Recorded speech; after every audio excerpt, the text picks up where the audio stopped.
Corrillos Televisión presenta Di y Game. La historia detrás de los grandes personajes que hacen la noticia. Di y Game. Conducen Alfonso Pineda Chaparro y Rafael Díaz Mesa. Dirige Juvenal Bolívar.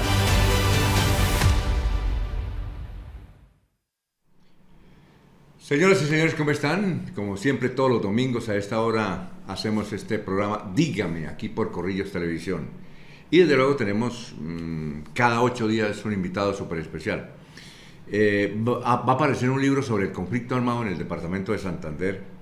Y traemos aquí uno de sus autores que va a recoger la historia para aquellos quienes no la conocen y que ya la conocen, pues sería muy importante cómo está el conflicto y cómo ha incidido el conflicto armado en el desarrollo del departamento de Santander. Está aquí con nosotros el sociólogo Hernando Rueda Ine, que es uno de los... Wilson. Hernando es el hermano. Es que Wilson es hermano de Hernando, que es periodista, un distinguido periodista en el departamento de Santander, fue director de la página política de Vanguardia Liberal, posteriormente trabajó en varias jefaturas de prensa, tanto en la gobernación como en la alcaldía de la ciudad de Bucaramanga. Bueno, perdónenme por confundirlo, Gran Wilson. Nos parecemos mucho. Y se parecen mucho. Usted es menor que él, ¿no? Sí, ligeramente menor. Ligeramente menor. Bueno, Wilson, bienvenido. Gracias por estar este mediodía. Muy buenas tardes, ¿cómo se encuentra? Muchas gracias, Alfonso. Muy bien. Muchas gracias por la invitación. Como tú lo has dicho, estamos preparando un libro. Ya llevo bastante tiempo, como año y medio en ese propósito. ¿Sobre todo el conflicto desde cuándo? ¿Desde cuando aparecieron los primeros guerrilleros o desde cuándo? Sí, vamos a elaborar un libro que nos va a expresar la génesis y la historia del conflicto armado interno en la región, digamos, nororiental, con énfasis en Santander y en Bucaramanga. Creo que esto último de Bucaramanga es bien importante porque pues, hasta ahora realmente son pocos los trabajos investigativos que se han hecho del conflicto armado en Bucaramanga. Entonces, sí, Alfonso, vamos a hacerle una mirada crítica a los años 60, que es el periodo fundacional, digamos, de las organizaciones armadas, en ese entronque para entonces entre campesinado y organizaciones armadas, pasando por los años 70, donde hay, digamos, un emerger de las organizaciones estudiantiles y un entronque, un vínculo, alguna conexión con las organizaciones armadas, haciendo la claridad de que hacia final de la década de los 70 también hay una especie como de reflujo en la región que de alguna manera evidencia lo que le ha ocurrido a alguna de estas organizaciones con la operación Anorí y otras cosas similares. Luego nos adentramos en los años 80, donde, digamos, son muy paradójicos los años 80, Alfonso, porque en términos generales, hasta la primera mitad de los años 80 hay una fuerte operatividad de las organizaciones armadas de origen guerrillero. Claro. Y después del primer lustro, sí, claro, es decir, al final de la década de los 80, hay una fuerte operatividad, pero ya con una connotación más narco, digamos, en el país, ¿no? Entonces vamos a resaltar en la región cómo, digamos, operaba lo que se denominaba como comando armado, el M-19. Pero los primeros que entraron aquí fue por el impulso de Fidel Castro, porque llegó en el 59 a Cuba y entonces como que eso fue un entusiasmo revolucionario más o menos en la década del 60. Por supuesto, Alfonso, esa es la génesis, digamos, del conflicto, esa famosa expedición Galán, José Antonio Galán, que es una pleyada de jóvenes, estudiantes. Primero entonces, antes del ELN fue José Antonio Galán. No, así se denominó la expedición de jóvenes, José Antonio Galán, que venían que eran de origen también liberal, sí, claro, pero también izquierdista, que se desplaza a Cuba a formarse, como tú bien lo mencionas, durante más de 2 años, y de ahí, digamos, nace lo que es el Ejército de Liberación Nacional. Que fue en Simacota. Fue la primera acción en Simacota, ¿cierto? La primera toma el 7 de enero de 1965. Oye, la Mona Mariela, me acuerdo que era la Mona Mariela, bueno, Vázquez Castaño, Nicolás Rodríguez Bautista, que Ricardo probablemente... Lara. Nicolás estaba muy chino, ¿no? Está muy chino, 14 años creo que tenía para entonces. Ricardo Lara, todos ellos eran los activos, ¿no? Correcto, ahí también estaba para entonces Víctor Medina Morón, toda Víctor la... Medina. Leodoro Ochoa, toda esta... Pero una cosa, ¿la Mona, eso murió o qué se hizo la Mona? La mayoría de estas personas obviamente ya no existen, solamente, salvo Nicolás Rodríguez, la mayoría de ellos ya por X o Y motivo no está con nosotros, digamos, en este momento presentes, claro, para contar directamente la historia, ¿no? Por eso tal vez Nicolás Rodríguez es, desde el punto de vista histórico, investigativo, un factor determinante para poder construir Pablo esto. Beltrán apareció, es decir, Pablo Beltrán apareció hace unos 20 años en la escena pública. Yo antes no sabía que existía Pablo Beltrán, no sé. Tal vez en la guerrillerada sí, pero en el ambiente público hace unos 20 o 25 años apareció Pablo Beltrán, ¿no? De acuerdo. Recuerde que él aparece como vocero en las negociaciones que a lo largo de la historia ha generado el ELN, ¿no?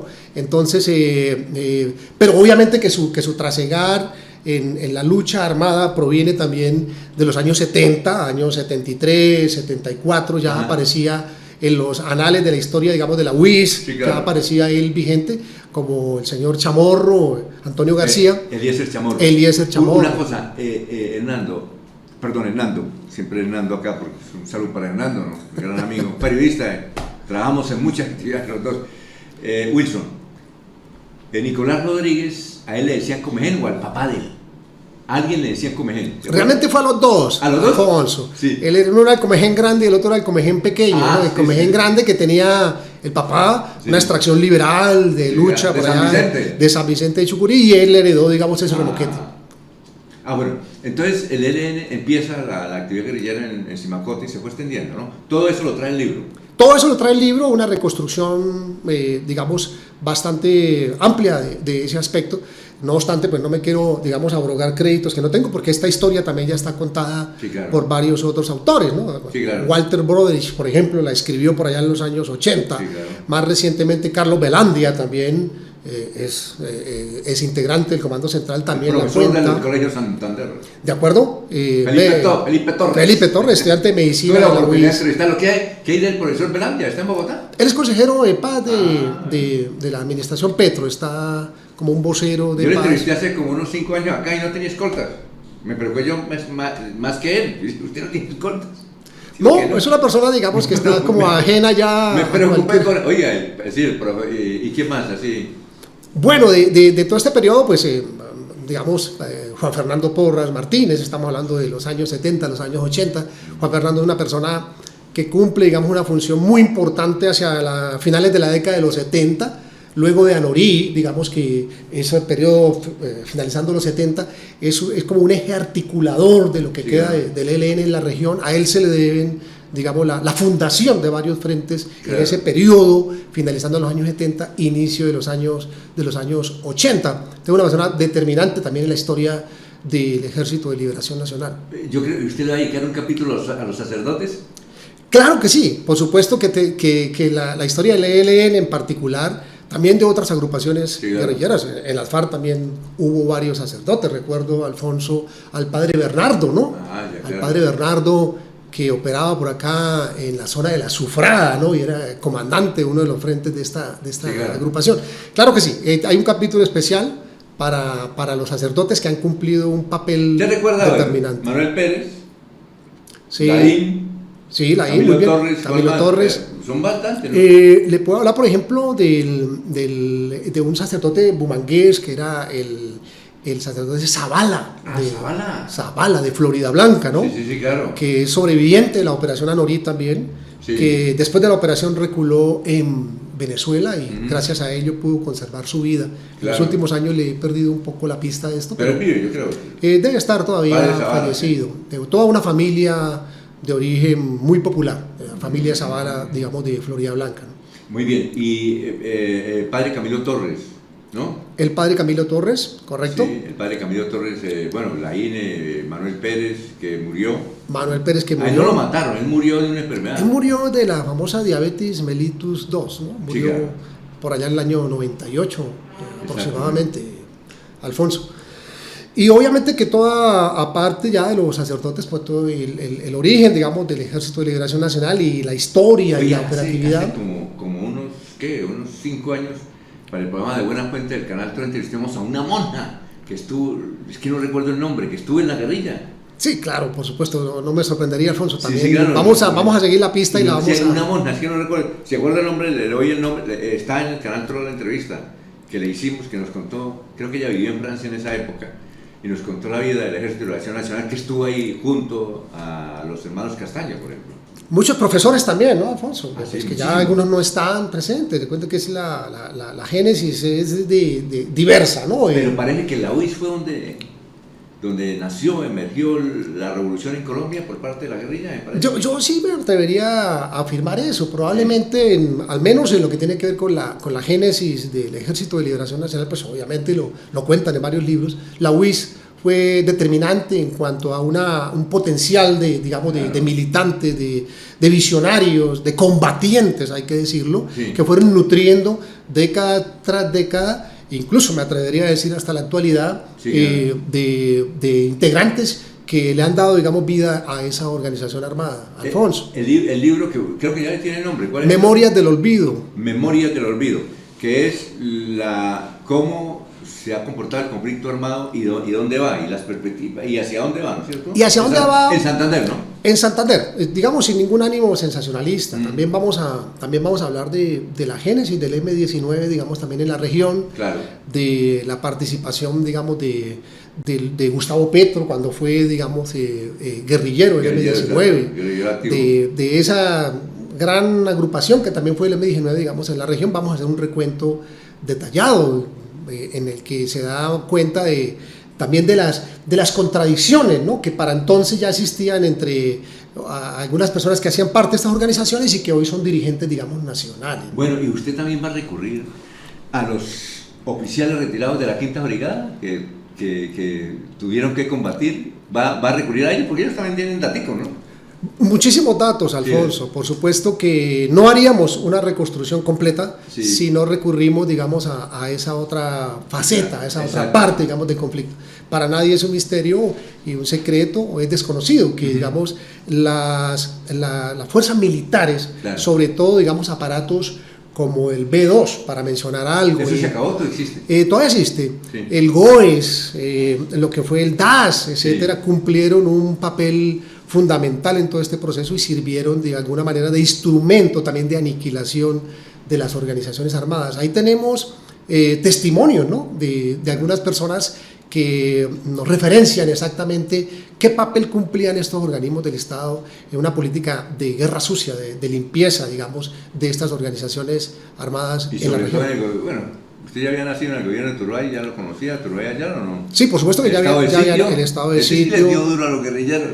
Pero eso continúa, tal vez, Alfonso, sí, si usted... ¿De otra forma? Continúa de otra forma. En los 80 fue determinante, probablemente el peor de los momentos son los años 80, pero sí, hasta los 90 siguió siendo casi una política de Estado, Alfonso, hasta los años 90. Probablemente en este siglo eso se haya atenuado, pero por supuesto aparece también las organizaciones paramilitares que entran a suplir parte, digamos, de estas funciones. Entonces, digamos, de alguna manera como que el Estado descarga esa función de guerra sucia en otro tipo de organizaciones. Estamos hablando con Wilson Rueda Ine, que está preparando las memorias del conflicto armado en el departamento de Santander, para hablar de los grupos guerrilleros, de la sociedad, es decir, de todo lo que converge en esta situación que todavía estamos viviendo. Mire lo del Catatumbo, que lo que está ocurriendo en el Catatumbo. Vamos a preguntarle más adelante si va a abordar algo de ese tema. Estamos en Dígame, hoy domingo, y volvemos en un instante aquí en Corrillos. Corrillos Televisión está presentando Dígame.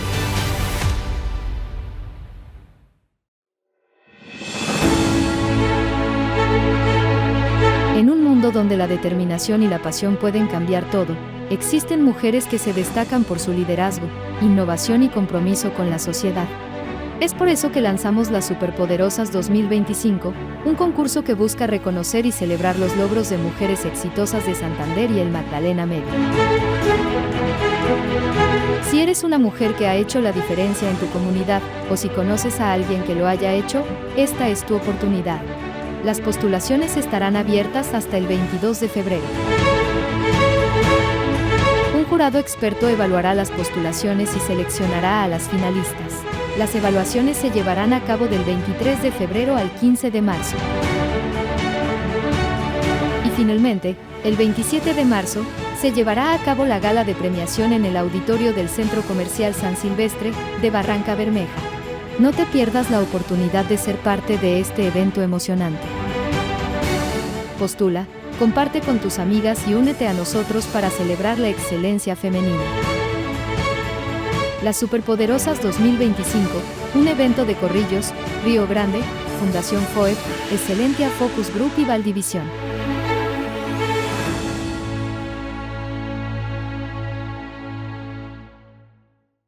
Solamés, una compañía de asesoría integral para el desarrollo sostenible. Conoce a Solamés, una empresa líder en el mercado del litigio ambiental. Somos una empresa especializada en temas ambientales que brinda servicios y productos con resultados de excelente calidad. Contamos con 17 años de experiencia en el mercado y con un equipo multidisciplinario de expertos para brindar un trabajo integral y dejar siempre a nuestros clientes enteramente satisfechos. Nuestra amplia experiencia, capacidad técnica, humana y estratégica nos permite desempeñarnos en áreas de trabajo con eficiencia. Si requieres un servicio en cualquiera de las áreas mencionadas, estás en el lugar indicado. Contáctanos a los números que aparecen en pantalla o visítanos en nuestra página web www.solames.com o en nuestras redes sociales y amplía la información de nuestro portafolio.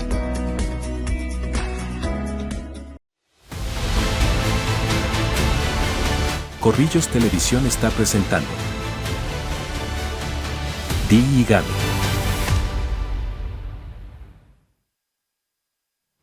Estamos hablando aquí en Dígame. Este es Corrillos Televisión. Tiene la página web, muchos programas aquí en Corrillos interesantes sobre política, sobre sociedades, la actividad artística, los premios que da Corrillos a la gente que se destaca en el departamento de Santander, tanto en la parte gubernativa, gubernamental, como en la parte privada. Hoy estamos hablando sobre un tema, si es el conflicto armado en Santander. Va a aparecer un libro cuyo autor lo estamos entrevistando, que es Wilson Rueda Ine. Estamos hablando de cómo nacieron los grupos guerrilleros. ¿Cuántos grupos guerrilleros hubo? Yo creo que en la época del 80 era donde había más grupos guerrilleros aquí en Santander, ¿o no? Por supuesto, ¿no? ¿Sí? Y lo vamos a mencionar en el libro, aparte de los tradicionales. ¿Te recuerdas algunos? Sí, claro, por ejemplo, aparte de los tradicionales, de la FARC, el EPL, el ELN, el M19, aquí hubo, por ejemplo, operatividad del Frente Ricardo Franco. Alfonso, de las FARC. De las FARC. No sé si tú sabías, por ejemplo... Yo me acuerdo que Ricardo Franco fue el comandante del cuarto frente de las FARC, empezando en Cimitarra, porque dábamos noticias, y es que atacó el cuarto frente de la FARC, armando el Ricardo Franco. Luego él lo mataron, entonces se convirtió en frente, ¿no? Correcto. Y recuerda, Alfonso, la famosa masacre de Tacuelló, sí, en el año 84. Quiero decirte que es un aspecto poco conocido de la historia Tacuelló. de la región. ¿Eso fue las FARC o el M19? El Ricardo Franco, sí. El Frente Ricardo Franco. Ahí fallecieron más de 30 santanderianos, me atrevería a decir que bumangueses, sí señor. En esa escuela de cuadros que Javier Delgado había citado, estaba formando, y que ahí hubo esa carnicería humana, habían más de 50 muchachos de Santander, de Bucaramanga. Se lo doy el barrio específico, Villa Merced, el barrio Villa Merced, acá en Bucaramanga. Aquí cerca de la Puerta del Sol. En Ciudad Norte, ahí al lado de Norte. Sí señor. Ahí cayeron varios jóvenes. Al lado de Transición. Al barrio de Transición. Había mucha gente de ella. Correcto. También hubo operatividad, por ejemplo, de un grupo que se denominó las Falco, que era una especie de disidencia de las FARC, digamos, en la región. También tuvo operatividad acá, hacía secuestros en Santander. Sí, claro. Y el Ricardo Franco, recuerden que el Ricardo Franco fue una organización poderosa económicamente. Tenía almacenamiento de armas acá en Bucaramanga y tuvo mucha operatividad en el conflicto en la década del 80 acá en Bucaramanga.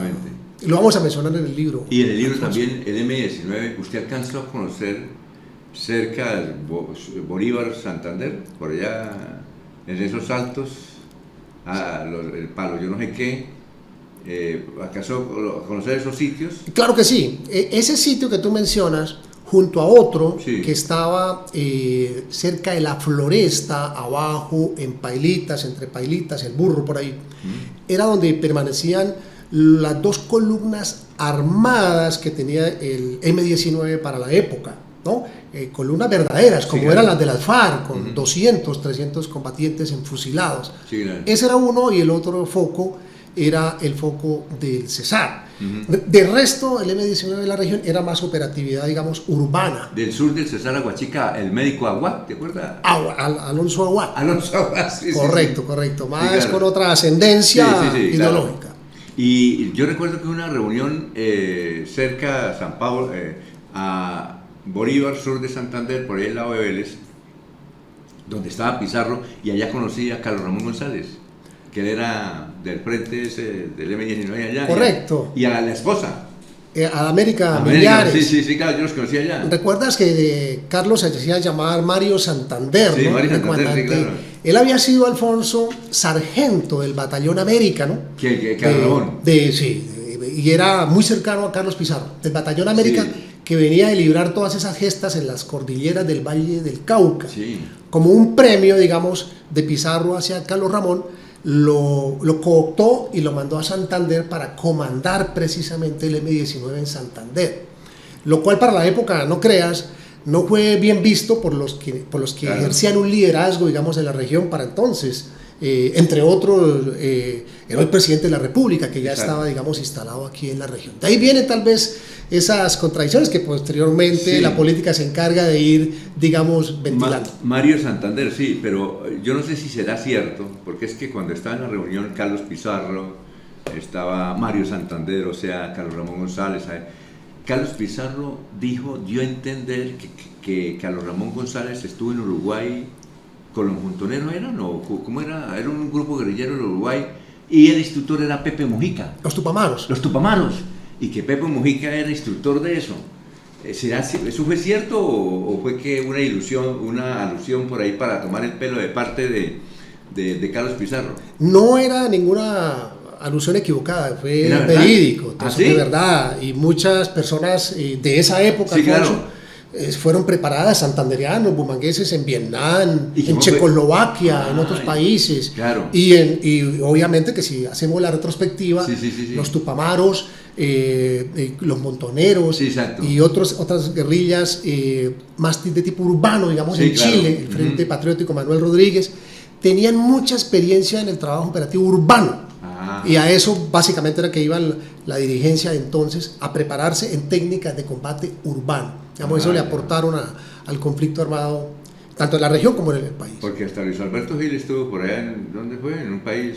Entiendo que Luis Alberto lo que estuvo en Vietnam, un país por allá, estuvo por allá, lejano, sí, bueno, en un país del Medio Oriente. Yo le pregunté y apenas se reía, que él se fue para allá. Sí, claro. Muy bien, oiga, qué interesante todas esas anécdotas, ¿no?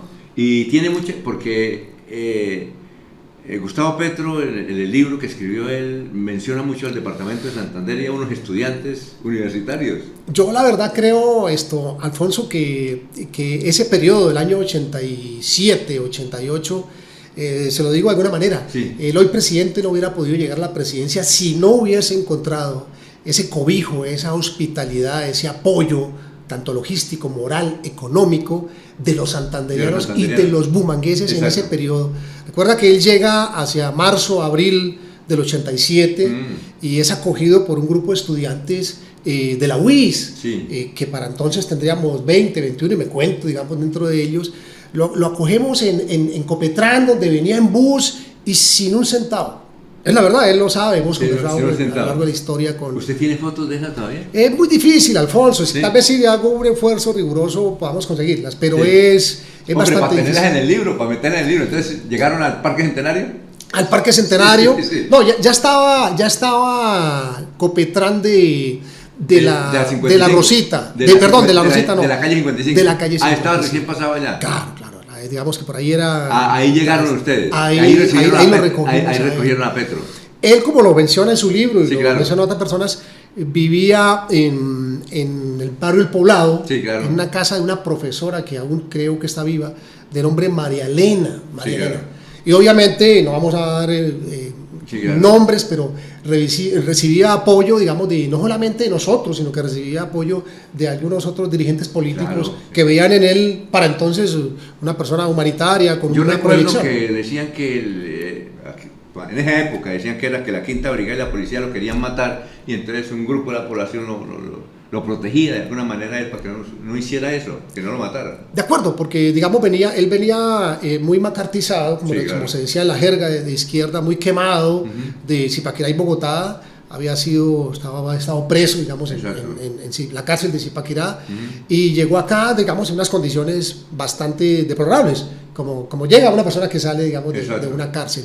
Y llegó también designado por una parte de la Dirección Nacional del M-19, llegó a ser parte de la Dirección Regional en ese momento. Exacto. Compartiendo con Mario Santander, compartiendo con Luis Mario Alberto Gil. Santander, es decir, Carlos Ramón González. Correcto. También con Luis Fernando Rincón, con Exacto. otras personas que ya, digamos, no nos acompañan. Y eso era lo que se llamaba la Dirección Regional del M-19, año 87, año 88. Ah, sí, yo recuerdo he hablado con gente que conoció a Petro en esa oportunidad aquí en la ciudad de Bucaramanga, inclusive con la suegra, con doña Ruth, la primera suegra que tuve él, y me contaban que él leía mucho, que Petro leía muchísimo, fumaba, leía muchísimo, pero que no lo conocían como tomador de trago. Es decir, que a Petro no lo conocían como un bebedor de trago, porque uno generalmente toma tragos cuando está joven, y él estaba muy joven en esa época, y no tomaba trago, sino que fumaba y leía muchísimo. ¿Por qué dicen que ahora es que se la pasa tomando? Eso sí me parece curioso, eso, ¿no? Pues hay una contradicción, sí, Alfonso, no en lo que tú dices, sino digamos, en lo que se menciona ahora, sí, versus claro, lo que podemos dar testimonio quienes compartimos con él en ese momento, porque jamás, para ese periodo, sí, claro, jamás nos tomamos una cerveza. Exacto. Entre otras cosas, Alfonsito, porque digamos, quienes para esa época teníamos algún liderazgo dentro de la izquierda, muy claro, jóvenes, pregonaba un principio, era el principio del hombre nuevo, ¿no? El hombre nuevo. Y el hombre nuevo, que era un concepto más del Ejército de Liberación Nacional, más camilista, sí, representaba uno alejarse, digamos, de esos vicios. Exacto. De los vicios del alcohol, de los vicios de la envidia, el vicio del cigarrillo, del vicio de la deslealtad, digamos, de la infidelidad hacia la mujer. Claro. Y yo, pues, que lo conocí en ese entonces, y años después también lo conocí, puedo dar cuenta de que jamás él se tomó una cerveza, digamos, al menos enfrente nuestro. Me parece raro, ¿no? Que digan que él se la pasa borracho cuando de joven yo he hablado con ellos. Y me dijeron, no, nunca. Y la familiar me dijo, nunca. Él no, él se la pasaba era leyendo, pero él traguito, nada. No, nada, Alfonso. Y puedo dar testimonio de que, por ejemplo, él tenía unos grandes amigos acá que pocos se han mencionado, ni en los libros los mencionó él. Eran los padres claretianos de Piedecuesta. Ah, sí, claro. Los padres claretianos. Allá íbamos, pero a leer, a compartir elementos ideológicos. Íbamos con el hoy presidente a la zona de Ritoque, bajo, cuando no existía, en esas montañas, con mucha agua, precisamente a leer, a instruirnos, a compartir. Y siempre andaba con un libro bajo su hombro y siempre leyendo, ¿no? Siempre como economista que ya era, con una visión de Estado muy completa.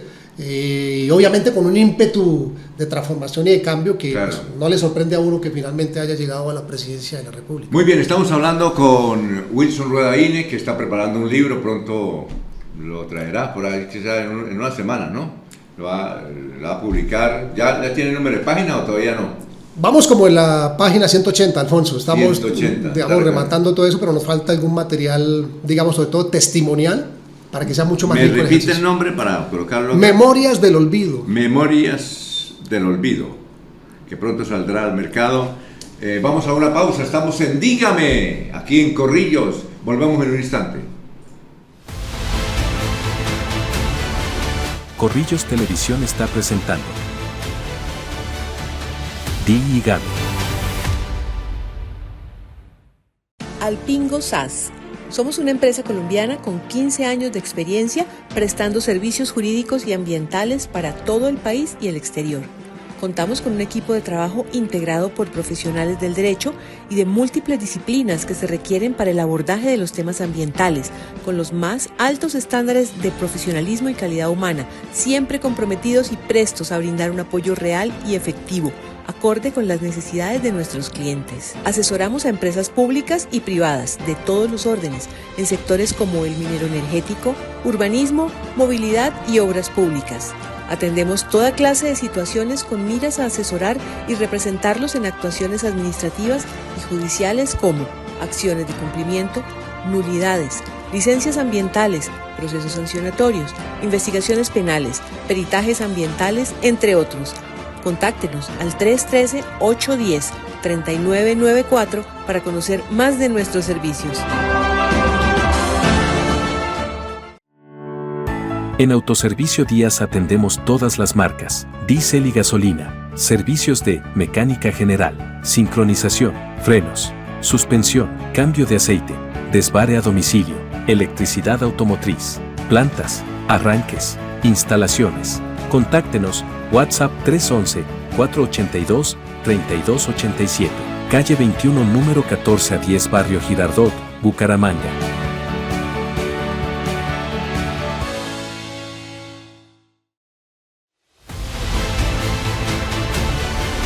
Corrillos Televisión está presentando Dígame.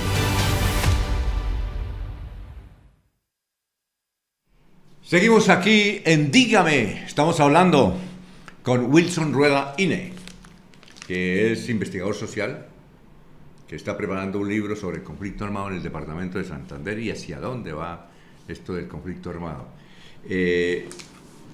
Hace unas décadas había una estrecha relación entre el sindicalismo y la guerrilla. Ahora ya no es tanta. ¿A qué se debe eso?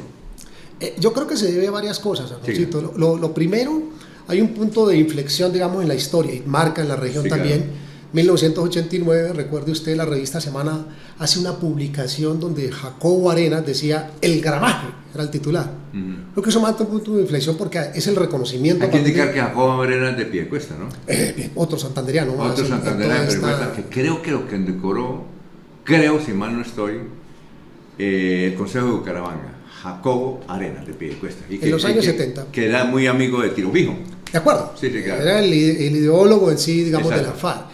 Y es donde ya reconoce que efectivamente ellos no siembran coca, pero que sí sacan un usufructo, digamos, sí, claro, del cultivo de la coca. Creo que se empieza como a marcar un proceso como de descomposición, sí, claro, que de alguna manera va como deslegitimando también la organización y que va dando lugar a todas esas negociaciones, negociaciones en las cuales de diferentes grupos, EPL, MG9, Patria Libre, etcétera, en las cuales se van y se desmovilizan muchos sindicalistas también.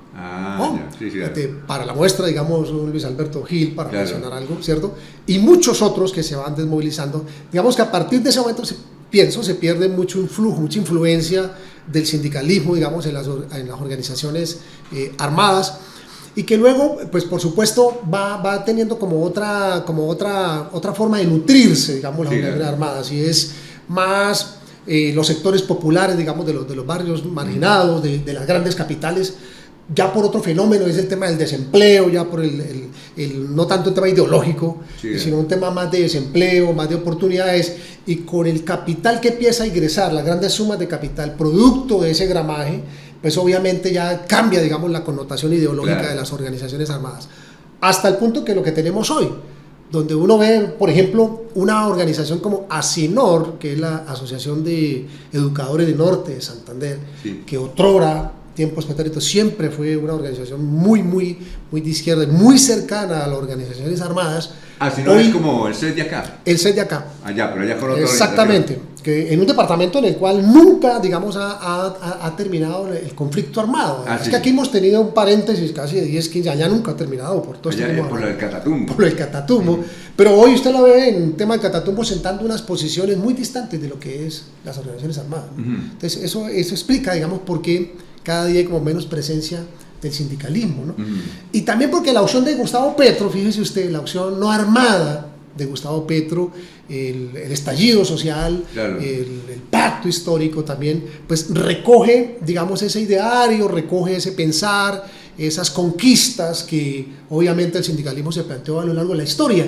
Y ahí está casi que la CUT en pleno y las organizaciones sindicales están muy aliadas del presidente, y eso también es legítimo y es válido, en contravía, digamos, de lo que es el ideario de las organizaciones armadas. Alfonso. Exacto, sí, porque recordamos Winston Churchill, que él decía que generalmente en estos gobiernos, en los gobiernos donde había oposición, cuando había un movimiento político afín a una organización armada y era jefe del poder, las negociaciones nunca tenían éxitos, eran los contrarios. Es más, Sí. traduciéndolo acá, Petro, que estuvo en la guerrilla, no iba a poder hacer una negociación con la guerrilla, sino sería más efectiva una negociación entre un gobierno bien de derecha, radical, y no como el que está ahora. Eso parece que está sucediendo, ¿no? Sí, se confirma nuevamente esa Sí. máxima histórica, Sí, Alfonso, claro. y lo contrario de los dos posiciones más Exacto. contrastantes, Sí, claro. fluye mejor un proceso, digamos, de negociación. Ejemplos hay muchos, digamos, en el mundo. Hoy Sí, en el mismo en mundo. Gaza, bueno, Claro. con todo lo que está pasando. En El Salvador, tal fue el Exacto. proceso más exitoso con la llegada de Arena, Ajá. movimiento de extrema derecha, fue el que Exacto. se dio la negociación. Y acá era predecible, digamos, que Sí. al haber como unos puntos, digamos, de acuerdo en concepciones, digamos, históricas de la Y izquierda. Petro se entusiasmó tanto que dijo, yo en 3 meses le acabo el ELN, pero lo acabo no dándole plomo y no trayéndolo. Exactamente. Sí. Es una ligereza, ¿no? Sí, a todas sí. luces que hoy, pues, Claro, digamos que sí, no. por supuesto se confirman que Pero no. eso ¿por qué? ¿Porque el ELN cambió de directriz dogmática o qué? ¿Por qué? ¿Por qué eso? Es la organización que menos se ha movido, digamos, ideológicamente a lo largo de la historia. Sí. Sigue siendo muy radical, digamos, en sus principios, en muchas cosas. Sí. A la gente se le olvida, Alfonso, algo fundacional de esta agrupación, y es el elemento foquista. ¿Recuerda el foquismo? Que era esa organización que de pequeños focos, de células, de 4 o 5, todavía tiene mucho de eso el ELN, ¿no? Sobre todo si usted mira hoy el frente urbano, es eso, es la expresión del foquismo de los años 60, ¿no? Ya. Es decir, grupos de 3, 4 que no se conocen casi entre sí, que no conocen a otros grupos, pero que funcionan, operan y hacen grandes operativos. Por eso digo que casi que no se ha movido, es como inamovible, digamos, en ese aspecto. Y por supuesto que al tener, digamos, un vecino de aliado y otros vecinos, no solamente uno, varios vecinos de aliado, que le ha permitido potenciarse económicamente, meterle tecnología a la guerra, pues eso hace, explica lo que tenemos hoy, digamos, en la frontera desde el Perijá hasta Arauca, ¿no? Es decir, técnicas de guerra convencional, anteriores de los años 60, 70, combinadas con armamento muy moderno y con altas cantidades de dinero que permiten, digamos, sostener en algún momento, digamos, un posicionamiento en un territorio. ¿Cómo se sostiene hoy, digamos, se pregunta uno, militarmente en un territorio como el Catatumbo, una organización que dice tener más de 1.500, 2.000 hombres? Imagínate. Eso no se hace con rifas, eso se hace con grandes capitales. Una cosa, es cierto que es muy diferente la concepción de las FARC y el ELN, porque dicen que con las FARC se puede el diálogo porque hay un mando vertical. Y en cambio que el ELN es federaciones, son pequeños grupos que tienen su mando autónomos ellos. ¿Eso es cierto? Lo es, Alfonso. Digamos que la unidad de mando es muy distinta en un grupo y en otro. En el ELN prevalece mucho también, digamos, y también en general en las organizaciones armadas, un principio que se llamaba el centralismo democrático, ¿no? Sí. Que era la supeditación de lo inferior a lo superior, Sí. la supeditación, digamos, de la base a la dirigencia. Sí, es decir, puede haber diferencia, pero se acepta, digamos, lo que finalmente la mayoría acuerde. Sí, claro. Entonces, en ese sentido, digamos, sí hay cierta federalización en el ELN, con cierta, digamos, autonomía operativa, económica, financiera. Eso lo ve uno, por ejemplo, hoy en el Chocó, es claro, en el Chocó. Exacto. El frente de guerra, digamos, occidental, es una expresión clara de federalismo. ¿Cómo subsiste una estructura, digamos, de esa naturaleza en el Chocó, en la selva chocuana? Exacto. Si no es con cierto nivel de autonomía financiera, operativa? Olvídate, Alfonso, que es que el Comando Central está mandando grandes flujos de dinero. Rebúsquenselas con sus propias técnicas, digamos, en esa región. Igual en el frente de guerra nororiental, que es otras condiciones, no hay selva, pero había una economía del petróleo, pero tiene un vecino ahí cercano que le ha permitido interlocutar durante más de 30 años. Es que esta relación de Venezuela, digamos, con el frente de guerra nororiental, que ahora se llama así, antes frente Domingo Laín, etcétera, etcétera, viene desde Chávez y más atrás, ¿no? Viene una connivencia de perfectamente 30, 35 años que le ha permitido fortalecerse económicamente a esta agrupación. ¿Por qué, y esta es una pregunta ya genérica, por qué en Colombia existe la guerrilla? Existió en el Perú, Alfaro Uribe, en el Ecuador, Alfaro Uribe, en el Perú con los Tupamaros y Sendero Luminoso. Sendero Luminoso, en Chile con Rodrigo, ¿cómo es? El Frente Patriótico Manuel Rodríguez. Manuel Rodríguez, en Argentina, en Montoneros. Bueno, ¿por qué allá sí no hay guerrilla? Inclusive en México no hay. ¿Y por qué en Colombia sí? Pues digamos que es una explicación que tiene una connotación muy amplia. Yo voy a tratar de expresarte lo que yo pienso. Digamos, el historial, por ejemplo, de guerra sucia en Colombia ha marcado mucho la historia del conflicto, es decir, de intolerancia a unos niveles, digamos, tan altos como Colombia, pues poco. Me refiero, por ejemplo, no solamente al conflicto armado con las guerrillas. Vamos un poquito más atrás a todo el tema de los años 40, del Pacto Nacional, de la guerra liberales y conservadores, de esa que se mataban los unos con los otros solamente por el color, y luego acá, digamos, esa política de exterminio, casi de 30, 40 años de desaparecer personas, también lo hubo, por supuesto, en otros países, Argentina, Chile, de desaparecer personas, de exiliar personas que se cuentan por miles, de desaparecer por miles, no la tenemos sino acá. Yo leí aquella los datos de la JED, Alfonso, 132.000 personas registradas como desaparecidas. Es que ¿En Colombia? En Colombia. 132.000, Alfonso. 130. Si para tener alguna comparación, en Argentina están muy preocupados y las cifras alcanzan 4.000, 2.800. Y más o menos tiene el mismo número de habitantes que Colombia. Exactamente. Entonces esos aspectos, digamos, van marcando de alguna manera una mayor radicalidad también del conflicto. Porque no es menos cierto que mucha gente ha optado por estar en la guerrilla simplemente por sobrevivir, porque no lo desaparezcan, porque fue objeto de un atentado, porque fue objeto, le mataron a su papá, le desaparecieron a su mamá.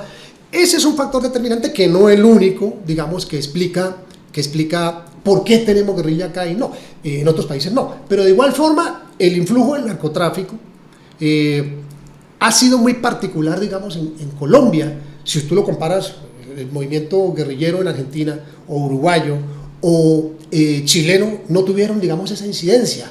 Tal vez en el Perú un poco alcanzó a meterse en la... Pero es que aquí fue único.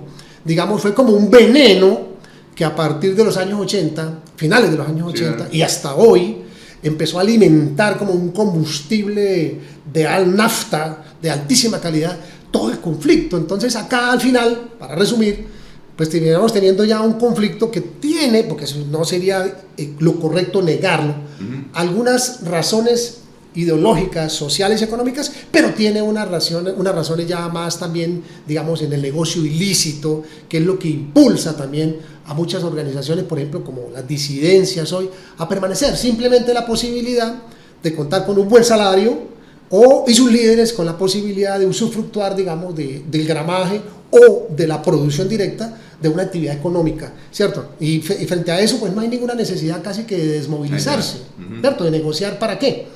Yo me pregunto, que es la gran pregunta que siempre hemos hecho de Arauca, el ELN, ¿para qué negocia, digamos, en Arauca? Si son el poder económico, si son el poder político, ahí lo vemos, entonces, ¿qué beneficio puede tener, digamos, una negociación en todo esto? Por eso, Alfonso, si miramos en perspectiva, y así de pronto no le simpaticen mucho a las personas los comentarios que se hacen, Alfonso, probablemente en 2-3 años, cuando reiniciemos un proceso de negociación con el ELN, vamos a tener que acostumbrarnos a hablar, por ejemplo, de temas como la federalización, de temas como la autonomía territorial.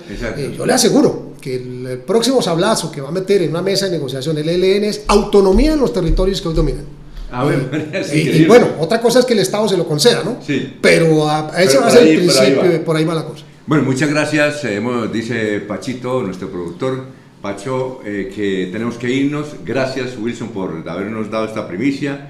Estaremos leyendo el libro Memorias del Olvido sobre el conflicto armado en el departamento de Santander, a propósito también de lo que ocurre aquí en nuestros vecinos de Catatumbo. Muchas gracias, Wilson. Muy amable, que pasen una buena tarde, un buen domingo y una buena semana.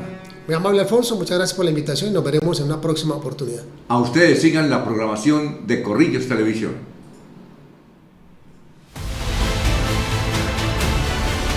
Corrillos Televisión presentó Di y Gabe.